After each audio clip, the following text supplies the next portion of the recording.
সত্যি প্রকৃতি এখনো বেঁচে আছে, সেটা পুরুলিয়া আসলেই দেখা যায়। খুব সুন্দর লাগে। এখানে একটা ছোট্ট মন্দির আছে, রাধা গোবিন্দ মন্দির।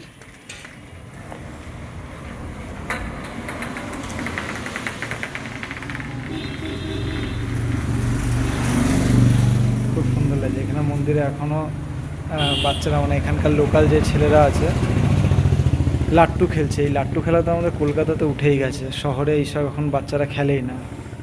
এখানে দেখো এখনো ভাই লাট্টু খেলছে।